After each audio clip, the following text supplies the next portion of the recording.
সুপ্রিয় দর্শক, আসসালামু আলাইকুম। দেশ এবং দেশের বাইরের সকল দর্শককে স্বাগত জয়দাতা টেলিভিশনের প্রতিদিনের নিয়মিত আয়োজন প্রবাস টাইমে। আপনাদের সাথে রয়েছি আমি আব্দুল্লাহ আল হাদি।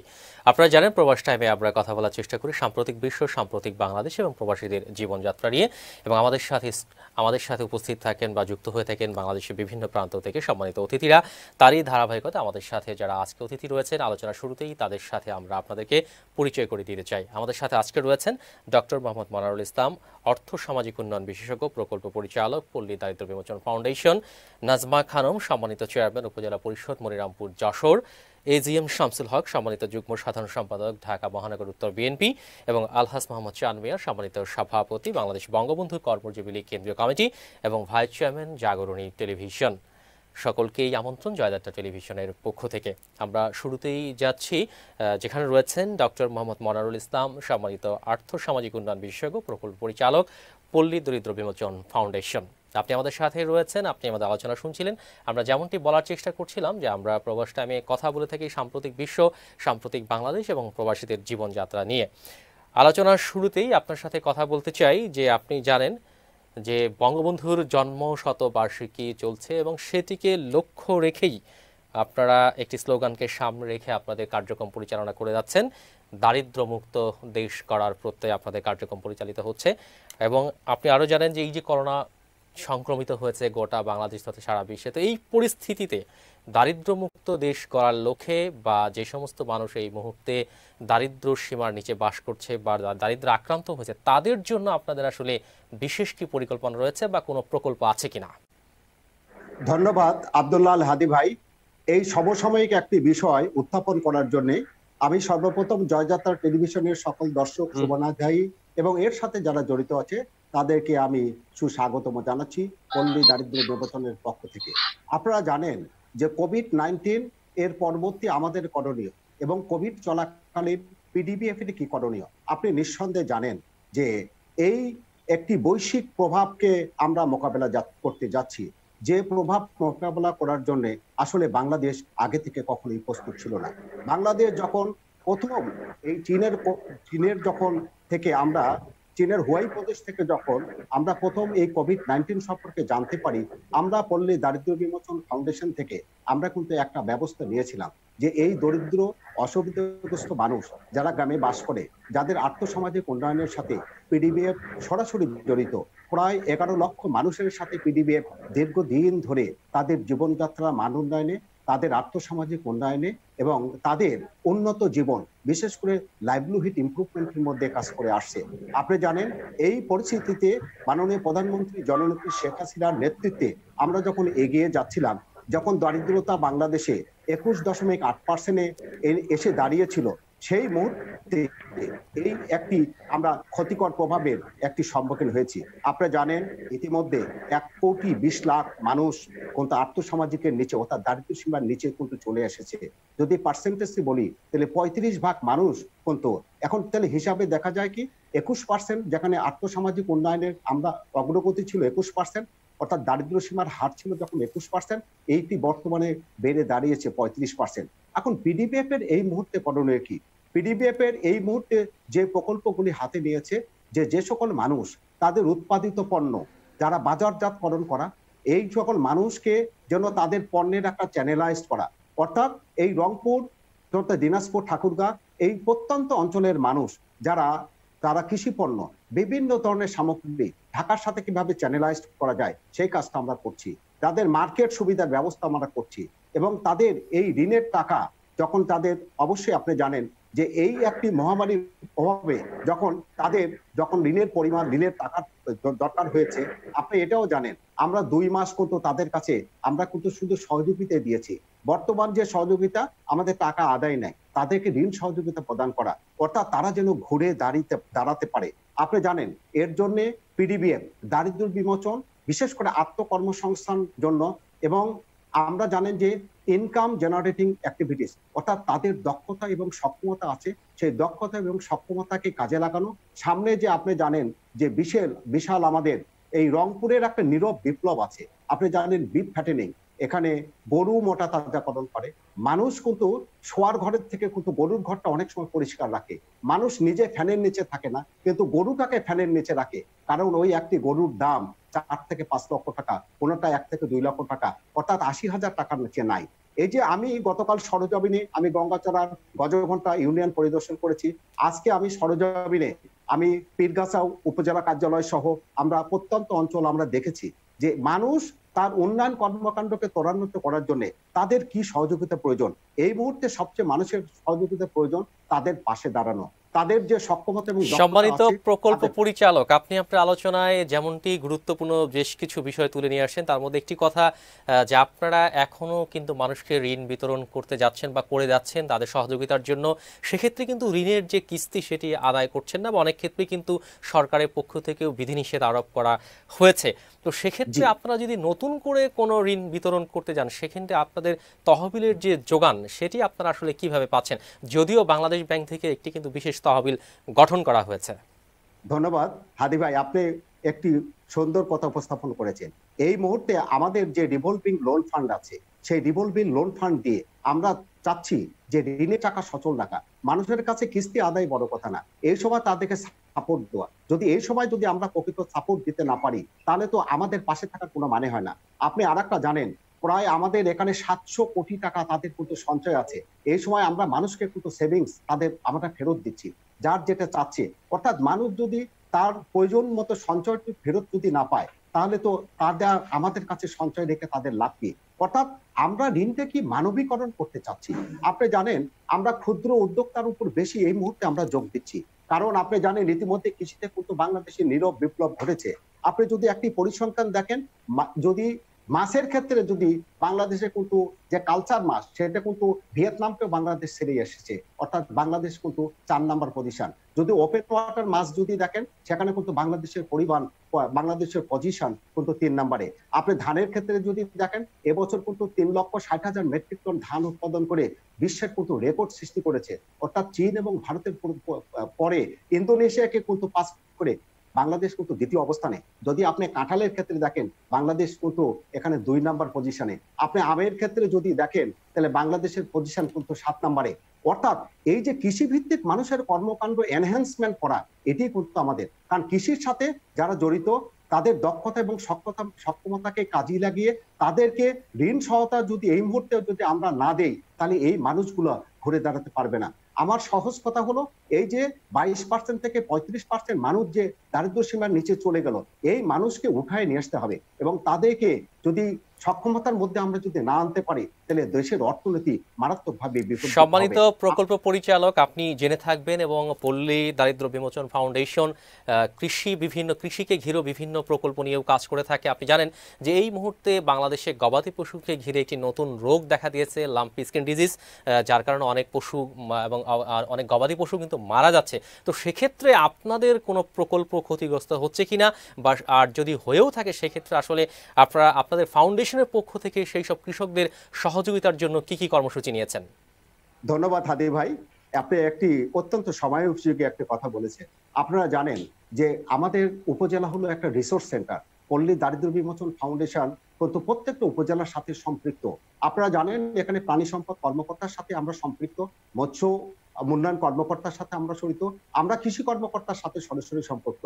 একমাত্র আমাদেরই 10 থেকে 12 জন কর্মকর্তা কর্মচারী প্রতিদিন মাঠে যায়, এবং আমরা এই যে গভর্নমেন্ট যে লাইন বেস এজেন্সি আছে তাদের সাথে কিন্তু আমরা নিবিড়ভাবে যোগাযোগ করছি। এবং এই প্রাণী সম্পদ কর্মকর্তা যাদের আছে, বিশেষ করে উপজেলা লাইভস্টক অফিসার এবং এখানে যে একটা সহকারী ভেটেরিনারি সার্জন থাকে, তাদের সাথে আমরা তাদের মোবাইল নাম্বার দিচ্ছি। যখনই এই রোগটা অনেকটা অচেনা, আপনি জানেন এই রোগের ফলে গরুর গা ফুলে উঠে, তারপরে হয় কি ওইখানে ক্ষতের সৃষ্টি হয়, অনেকটা গরুর টেম্পারেচার বৃদ্ধি হয়ে যায়, তারপরে কিন্তু অনেকটা বিশেষ করে যেটা বাছুর থাকে, কাফ থাকে, সেগুলো কিন্তু মারা যায়। যার কারণে মর্টালিটি রেটে আমাদের বাছুরের মর্টালিটি রেটটা অনেক বেশি। সে কারণে তাদেরকে আমরা অ্যাওয়ারনেস করতেছি যে এটা পরিষ্কার পরিচ্ছন্ন ভাবে থাকতে হবে। যখনই এই রোগটা দেখা দিবে, আমাদের প্রত্যেকটা, আপনি জানেন যে আমাদের প্রায় 18,000 সোসাইটি আছে। এই 18,000 সোসাইটির মাধ্যমে কিন্তু আমরা 11 লক্ষ মানুষকে সুবিধা দিচ্ছি। প্রত্যেক মানুষের কোথায় আমাদের কিন্তু ডাটাবেস আছে, প্রত্যেক মানুষের কিন্তু আমাদের মোবাইল নাম্বার আছে। সেই মোবাইল নাম্বারের মাধ্যমে সরাসরি কিন্তু আমাদের সাথে যোগাযোগ করতে পারে। কারণ জি, উপজেলার আপনাকে যদি অসংখ্য ধন্যবাদ সম্মানিত প্রকল্প পরিচালক, আপনি আমাদের সাথেই থাকবেন, আমরা আবারও আপনার কাছে আসব। দর্শক, ধন্যবাদ আমরা হাদি এই ভাই। মুহূর্তে যাচ্ছি যশোর মনিরামপুরে, যেখানে রয়েছেন নাজমা খানম, সম্মানিত চেয়ারম্যান উপজেলা পরিষদ মনিরামপুর।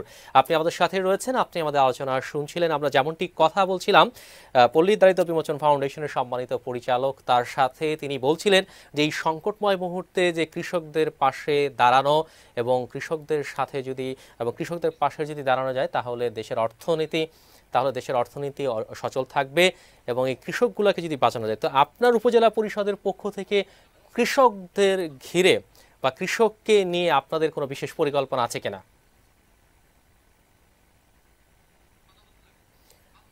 আমরা কথা বলার চেষ্টা করছি নাজমা খানম, সম্মানিত চেয়ারম্যান উপজেলা পরিষদ মনিরামপুর যশোর। আমরা তার সাথে যেমনটি বলার চেষ্টা করছিলাম যে এই যে সংকটকালীন পরিস্থিতিতে, যেমনটি বলছিলেন পল্লী দারিদ্র বিমোচন ফাউন্ডেশনের সম্মানিত প্রকল্প পরিচালক, যে কৃষকদের পাশে দাঁড়াতে হবে। দেশের আর্থসামাজিক উন্নয়ন বজায় রাখতে হলে, দেশের অর্থনীতিকে সচল রাখতে হলে, গ্রামীণ অর্থনীতিকে সচল রাখতে হলে কৃষকদের পাশে দাঁড়াতে হবে। তো সেই কৃষকদেরকে নিয়ে আপনার মনিরামপুর উপজেলা পরিষদের পক্ষ থেকে কোনো বিশেষ পরিকল্পনা আছে কিনা?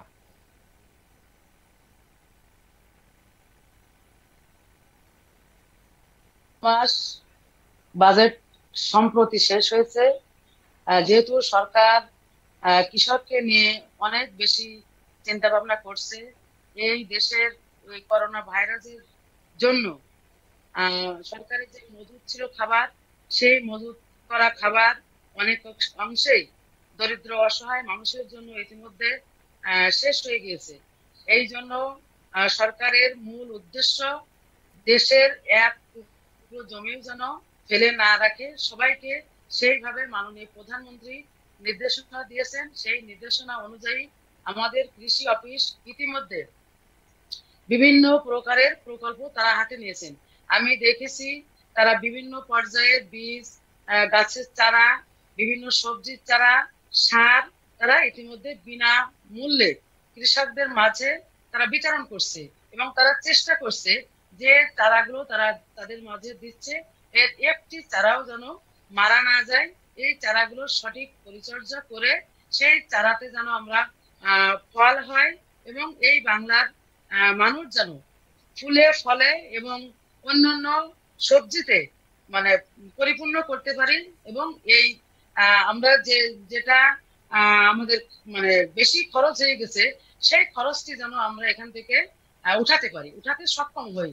এই জন্য কৃষকদের জন্য আমাদের কৃষি অফিস দিন রাত 24 ঘন্টা তারা অক্লান্ত পরিশ্রম করে কাজ করে যাচ্ছেন।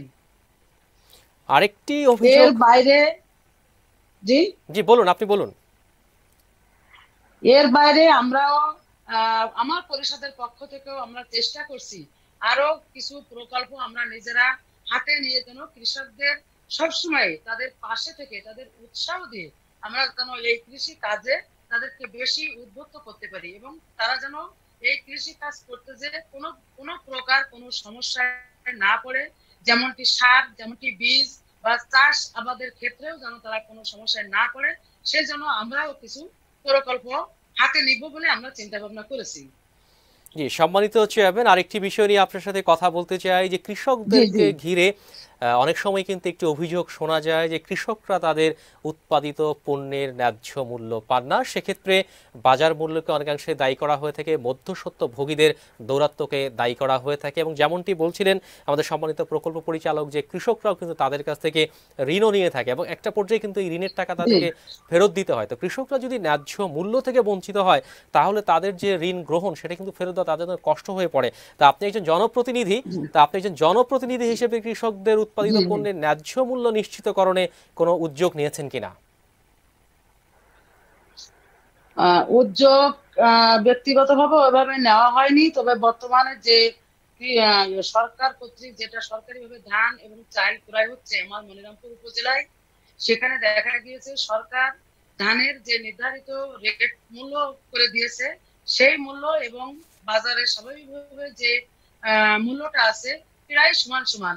এই জন্য কৃষক আসলে তারা আর এই সরকারি ভাবে ধান বিক্রি করতে বেশি একটা আগ্রহ দেখাচ্ছে না।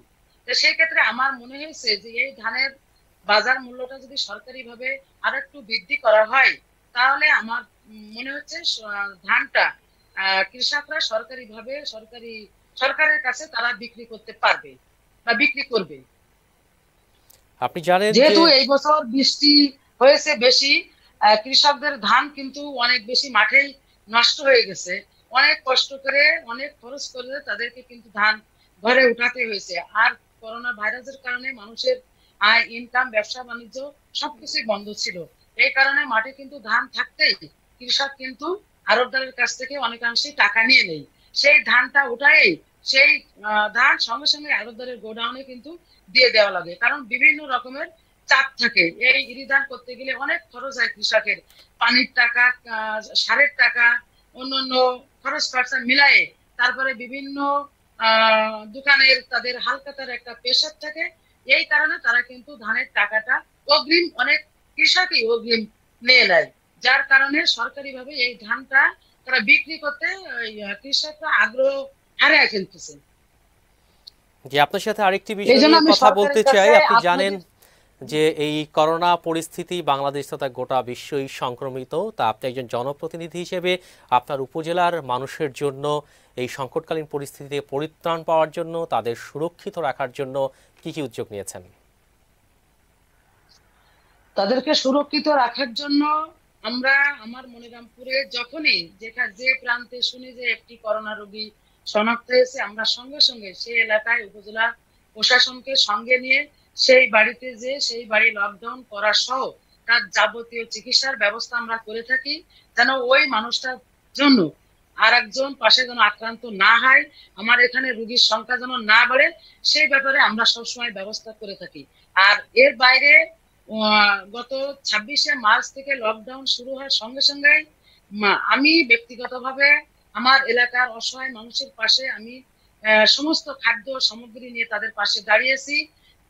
চাল ডাল আলু যেমন তাদের খাওয়ার জন্য লাগে সবকিছু নিয়ে তাদের পাশে দাঁড়িয়েছি।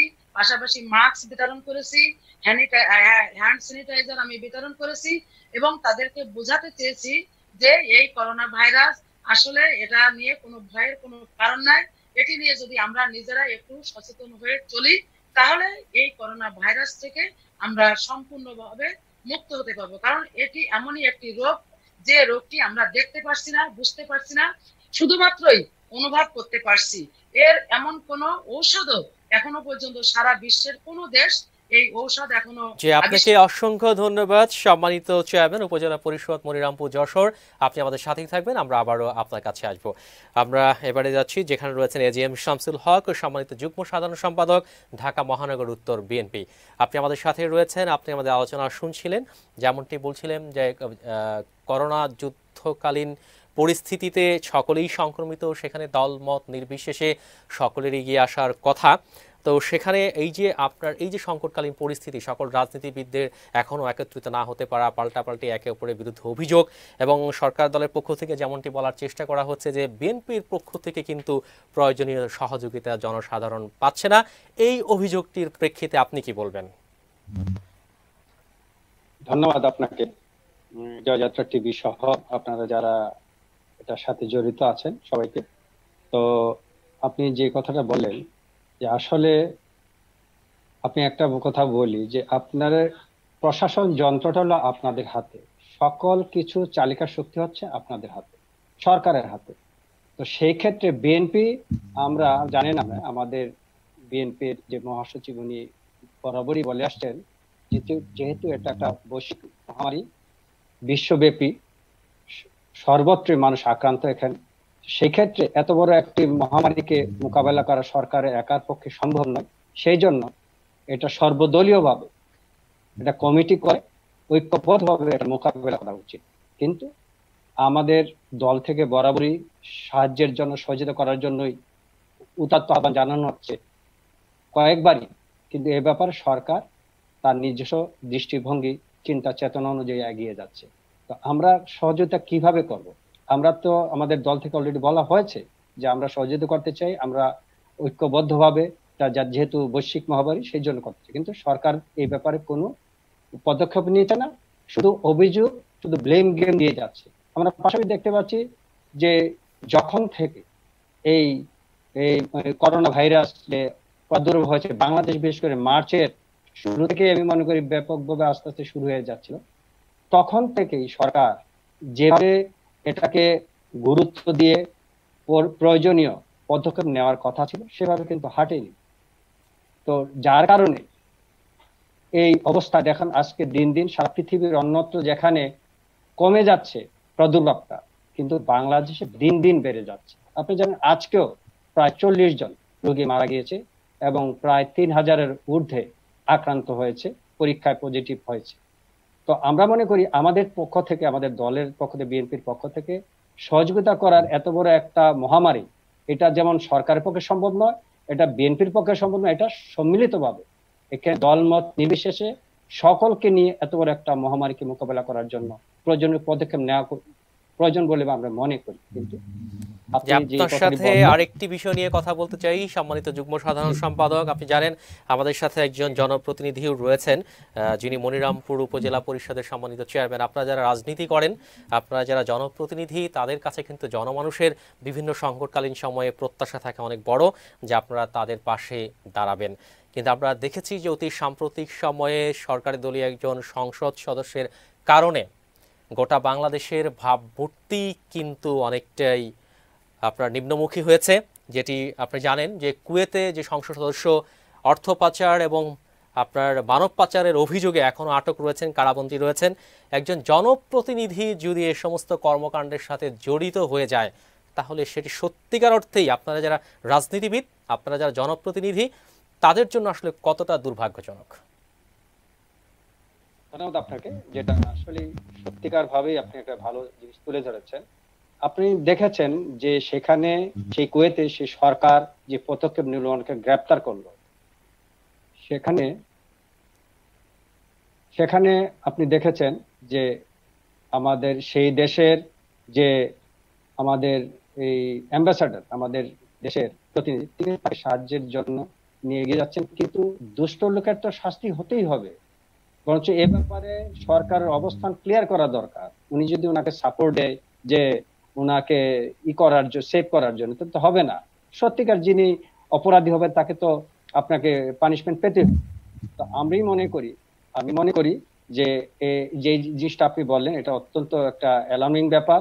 এবং এটা আর দেখেছেন আপনারা যে এই সরকার করোনাকালীন সময় যেভাবে দেশব্যাপী এই আপনার রিলিফ কার্যক্রমটা চালিয়েছে, সেই রিলিফের এখানে আপনি দেখেছেন এটা নিয়ে অনেক চেয়ারম্যান, অনেক কাউন্সিলর এবং জনপ্রতিনিধিরা পর্যায়ক্রমে জনপ্রতিনিধিরা সেখানে আপনি তারা বিভিন্ন অন্যায়ের সাথে জড়িত, রিলিফ চুরি, তারপরে ধরেন সরকারি বিভিন্ন বিশেষ করে কার্ড আপনি দেখেছেন সম্প্রতি যে প্রায় একজনের নামে শতাধিক যে টাকা ডিস্ট্রিবিউট করার কথা ছিল, একজনের নামে শতাধিক ফোন নাম্বার দেওয়া হয়েছে। যে এই যে অস্বচ্ছতা, এই অস্বচ্ছতার কারণেই এই যে এই করোনাকালীন বিশেষ করে চিকিৎসা ব্যবস্থা আপনি দেখেছেন সরকার বিভিন্ন বলছে আমরা সকল প্রস্তুত, যে আমাদের সরকারের সকল প্রস্তুতির কারণে, এবং কোন কোন এমপি এবং মন্ত্রীরা বলছেন যে ওনার প্রধানমন্ত্রীর সঠিক দিক নির্দেশনা এবং সঠিক পদক্ষেপের কারণে করোনাকে জয় করা সম্ভব হয়েছে। জয় কোথায় করেছেন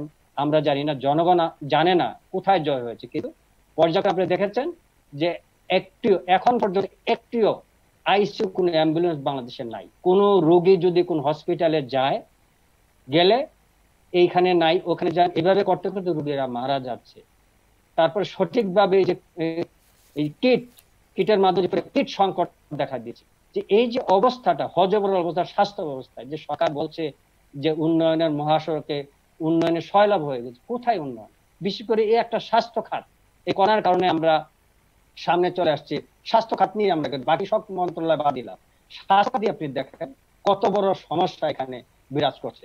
যে সকল জায়গায় শুধু রোগীরা কোনো চিকিৎসা পাচ্ছে না, এখন ভয়েও কেউ বলছে না যে করোনা রোগী, কারণ লকডাউন হয়েছে, লকডাউন হয়ে গেলে পুরো বাড়িটা অস্বস্তির মধ্যে পড়ে। যে আপনার সাথে আমরা আরেকটি বিষয় নিয়ে কথা বলতে চাই। সম্মানিত যুগ্ম সাধারণ সম্পাদক, এই করোনাকালীন সংকটময় মুহূর্তে ঢাকা মহানগর উত্তর বিএনপির পক্ষ থেকে আপনারা কি কি উদ্যোগ নিয়েছেন জনসাধারণের জন্য? জি জি জি, ধন্যবাদ আপনাকে। আপনি জানেন যে আমরা এই করোনাকালীন সময়ে আমাদের দল প্রবাসী আমাদের দল আমাদের এই ভারপ্রাপ্ত চেয়ারপারসন তারেক রহমান নিয়ে আমাদের নির্দেশ দিয়েছে প্রতিটা জেলায় জেলায় একদম ইউনিয়ন পর্যায়ে আমাদের এই ত্রাণ তৎপরতা চালানোর জন্য।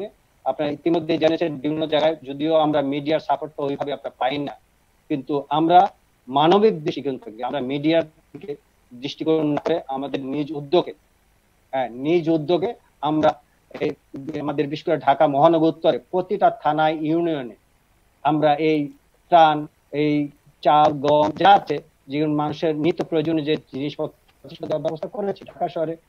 আপনারা জানেন যতটুকু আমরা প্রচার করতে পেরেছি হয়তো আপনারা জেনেছেন, কিন্তু প্রচারের বাইরে এখানে প্রচারটা বড় জিনিস নয়, এটা মানবিক ব্যাপার। অনেক মধ্যবিত্ত মানুষ আছে, সে হাত পেতে চাইতে পারে না, তাকে আমরা বিকাশের মাধ্যমে নাম না নিয়ে কে পাঠাইছে সেটার জন্য না জানে সেজন্য উপকৃত হয়। অনেকে তার আত্মসম্মানে লাগে তাকে যদি আমরা ত্রাণ দিতে চাই, কিন্তু আমরা এমন ভাবে দিয়েছি যেন সেও বুঝতে না পারে, সেজন্য উপকৃত হয়। এটা মানবিক ব্যাপার, এখানে প্রচারের ব্যাপার নয়, এটা নিয়ে রাজনীতি নয়। মানুষকে বাঁচাতে হবে এই করোনাকালীন সময়, এটা হলো বড় জিনিস। তো আমরা পর্যায়ক্রমে চালিয়ে যাচ্ছি এবং আমরা সামনের দিকে আমাদের দল থেকে আরো বড় পদক্ষেপ নেওয়া হচ্ছে আর কিভাবে করা যায়। আমরা যেহেতু জানেন এই করোনার সময় আমরা মিটিংও করতে পারছি না, আমরা বিভিন্ন এই অনলাইনের মধ্য দিয়ে বিভিন্ন জুম বা বিভিন্ন এই ওই অনলাইন টেকনোলজির মধ্য দিয়ে আমরা এই মিটিং করে আমরা এইগুলা প্রক্রিয়া। আপনাকে অসংখ্য ধন্যবাদ সম্মানিত যুগ্ম সাধারণ সম্পাদক ঢাকা মহানগর উত্তর বিএনপি, আপনি আমাদের সাথেই থাকবেন, আমরা আবার আপনার কাছে আসব। আমরা এবারে যাচ্ছি যেখানে রয়েছেন আলহাজ মাহমুদ চান মিয়া, সম্মানিত সভাপতি বাংলাদেশ বঙ্গবন্ধু কর্মজীবী লীগ কেন্দ্রীয় কমিটি এবং ভাইস চেয়ারম্যান জাগরণী টিভি। আপনি আমাদের সাথে রয়েছেন, আমাদের আলোচনা আপনি শুনছিলেন। যেমনটি কথা বলছিলাম যে একজন জনপ্রতিনিধিকে নিয়ে, আপনি জানেন বাংলাদেশের অর্থনীতির জন্য, বাংলাদেশের অর্থনীতিকে সচল রাখার জন্য প্রবাসীদের আয়, প্রবাসীদের রেমিটেন্স কতটা গুরুত্বপূর্ণ। তো সেক্ষেত্রে যখন একজন জনপ্রতিনিধির কারণে আজকে প্রবাসীরা অনেকটাই লজ্জার সম্মুখীন, তো প্রবাসী আয়ের উপরে বা প্রবাসীদের কর্মক্ষেত্রে এর কোনো প্রভাব পড়তে পারে কিনা বলে আপনি কি মনে করেন এই বিষয়টি নিয়ে? আসলে আমি এটাকে এইভাবেই মনে করতেছি যে একজন জনপ্রতিনিধি ওর কাজটা হলো জনগণের কাছে গিয়ে জনগণের দুঃখ দুর্দশা, তাদের এই দুঃখ দুর্দশা লাঘবের জন্য যাবতীয় সরকার থেকে ফান্ড আইনা তাদের পাশে দাঁড়ানো। কিন্তু একজন জনপ্রতিনিধি যেহেতু এটা কুয়েতে সে ধরা পড়েছে, সে ওখানে জেলখানায়ও আছে, হ্যাঁ, সেই জনপ্রতিনিধির জন্য তো পুরো দেশ সাপারার হতে পারে না, সবাই খারাপ হতে পারে না। যিনি করেছে সেই এই জন্য দায়ী। আর মাননীয় প্রধানমন্ত্রী খুব দৃঢ় শক্তি নিয়ে, প্রভাব নিয়ে, আল্লাহর রহমতে যেভাবে এই মহামারীকে মোকাবেলা করে দিছে, আমি মনে করি যে এই মোকাবেলা আমাদের দেশে আরো অনেক মহামারী হয়েছিল, কিন্তু এবারের মতো শক্ত হাতে যেভাবে মোকাবেলা করেছে এরকমটি হয়নি আগে।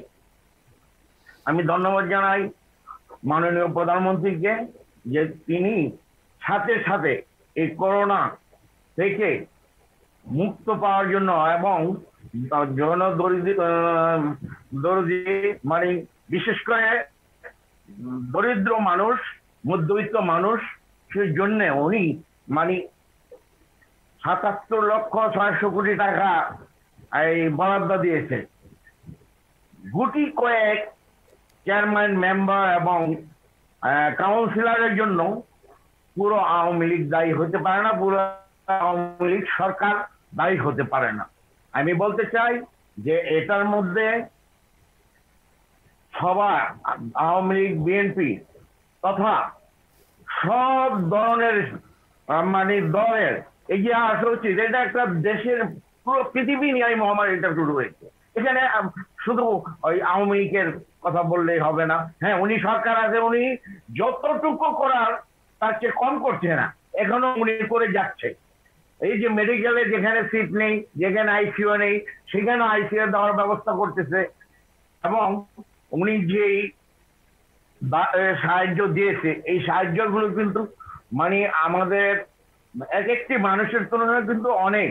এই যদি এই সাহায্যগুলো যদি পুরোপুরি পেত, তাহলে একটা মানুষ 2 মাস অন্তত এই খাওয়ার জন্য কোনো চিন্তা করতে হতো না।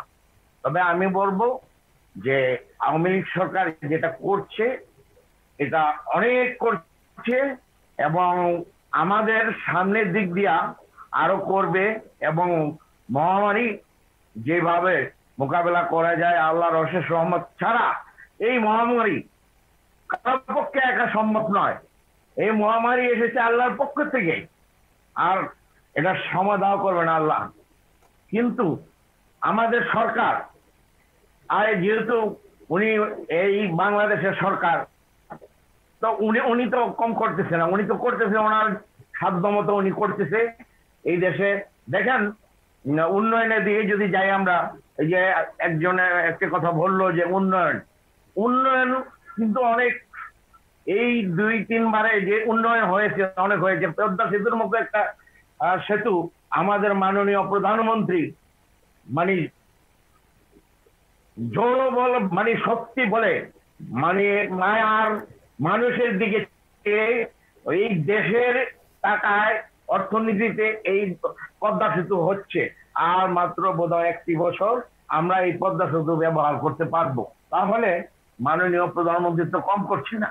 তবে আমি মাননীয় প্রধানমন্ত্রী সহ সরকারকে বলবো যে যারা নাকি যেই জনপ্রতিনিধি হোক, সে কাউন্সিলর, চেয়ারম্যান, মেম্বার, তাদেরকে আইনের আইনে এই আমাদের দলটাকে একটা ঢেলে সাজানো।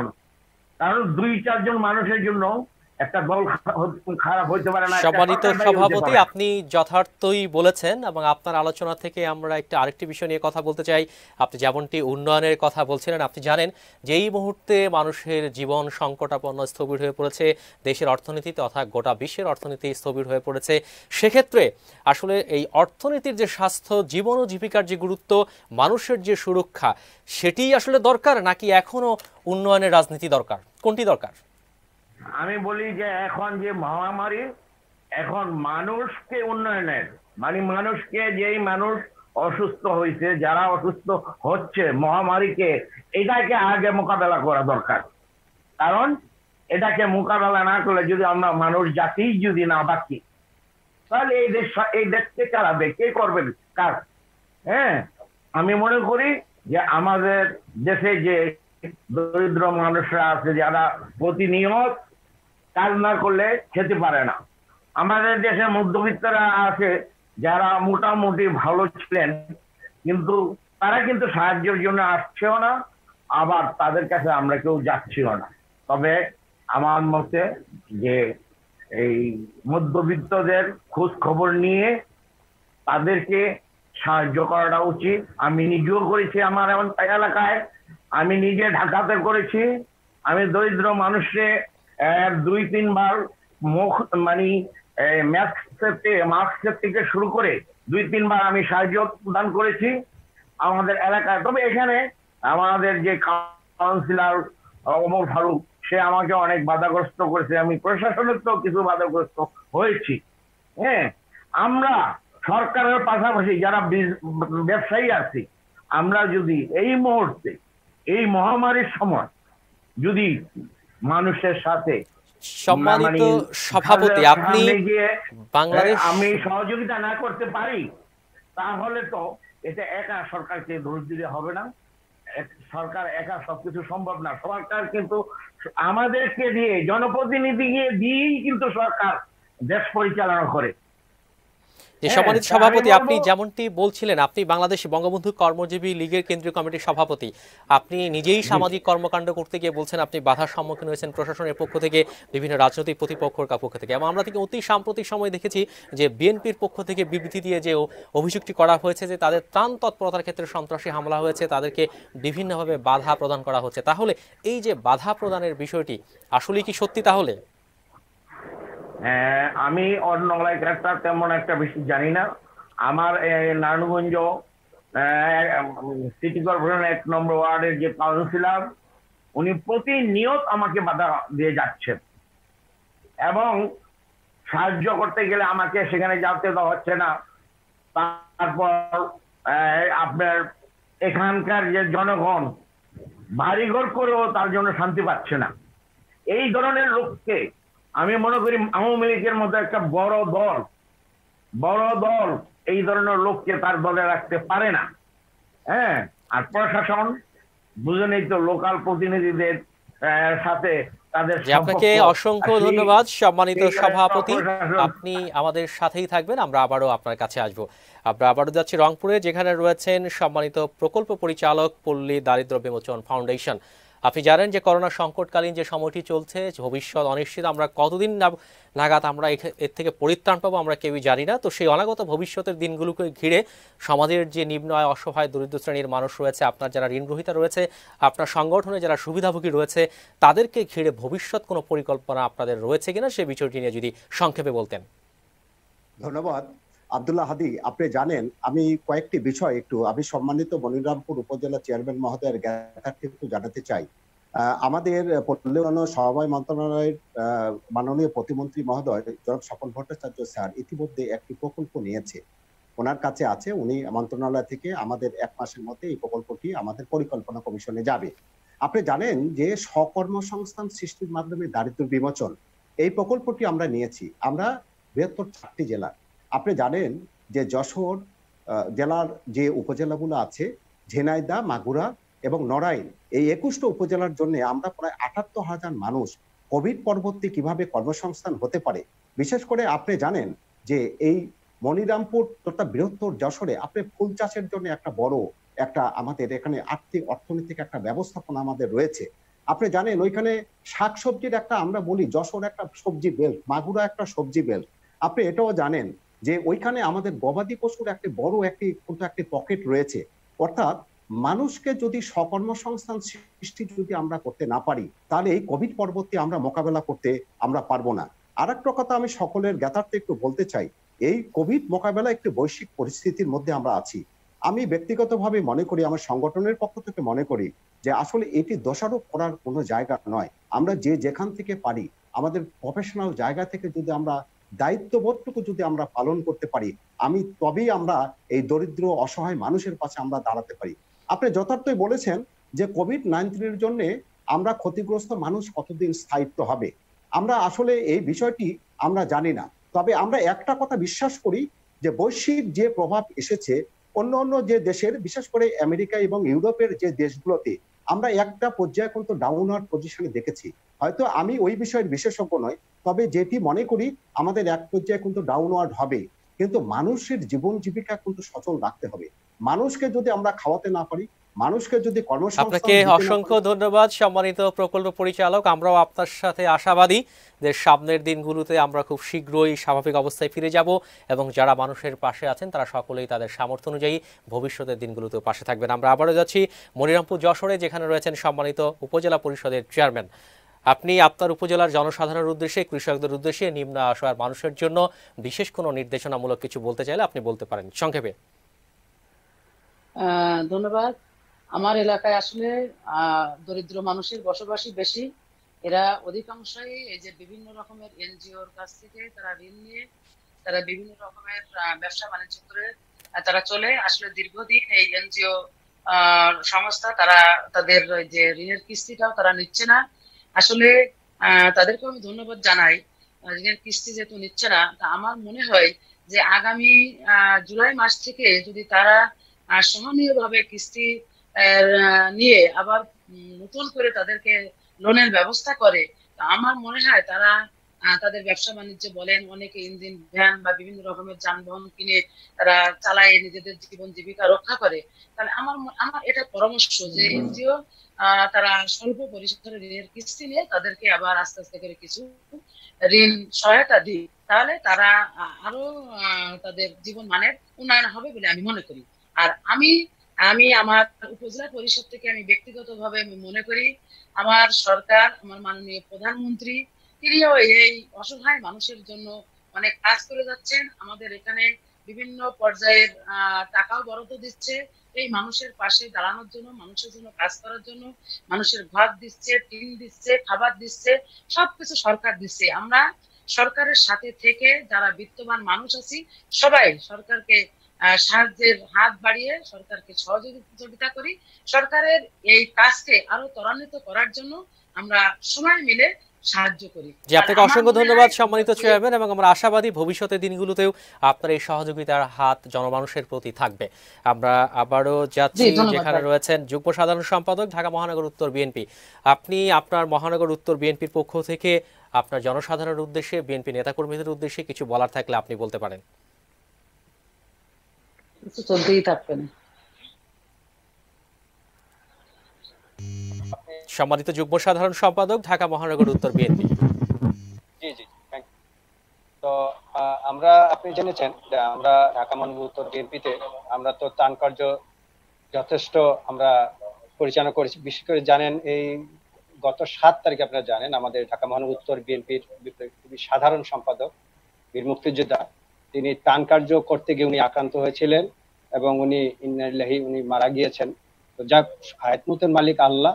তো আমরা বিভিন্ন জায়গায় আমাদের ত্রাণ কার্য পরিচালনা করছি এবং ত্রাণ কার্য পরিচালনা করতে গিয়ে আপনারা জানেন আমাদের অনেক নেতা কর্মীর বিরুদ্ধে মামলা হচ্ছে এবং বিভিন্ন জায়গায় বিভিন্ন সন্ত্রাসী বাহিনী কর্তৃক বিভিন্ন দলীয় লোকরাও সেখানে বাধা প্রদান করছে। আপনারা দেখেছেন কিছুদিন পূর্বে সেই নর্থ বেঙ্গলে আপনারা দেখেছেন সেখানে আমাদের দলীয় নেতা কর্মীদের সেখানে বিরোধী দলীয় নেতা কর্মীদের সেখানে আহত করা হয়েছে ত্রাণ কার্য পরিচালনা করতে। তো আমরা তো এই দুর্যোগ মুহূর্তে আমরা আগে বলেছি যে এটা একটা বৈশ্বিক মহামারী, এটা মোকাবেলা করতে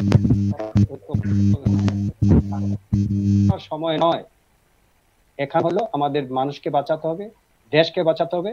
কারণ এখন যেই অবস্থাটা দাঁড়িয়েছে শুধু ওই ত্রাণ দিলেও হবে না, আইন শৃঙ্খলা পরিস্থিতিও রাখতে হবে। এই করোনার মধ্যে আপনি দেখতে পাচ্ছেন বিভিন্ন জায়গায় আইন শৃঙ্খলা অবনতি হচ্ছে, সেখানে ধর্ষণ বিভিন্ন হত্যাকাণ্ড সংঘটিত হচ্ছে।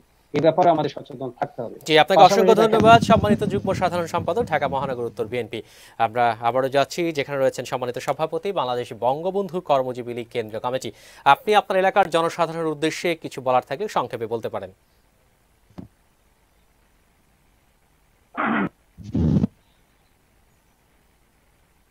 আমি আমার এলাকার শুধু নয়, আমি বাংলাদেশ বঙ্গবন্ধু কর্মজীবী লীগের কেন্দ্রীয় কমিটির সভাপতি হিসাবে আমার দলের কর্মজীবী লীগের যত সদস্য আছে আমি তাদেরকে আগেই বলে দিচ্ছি এবং এখনো এই জয়যাত্রা টেলিভিশনের মাধ্যমে বলছি যে আপনারা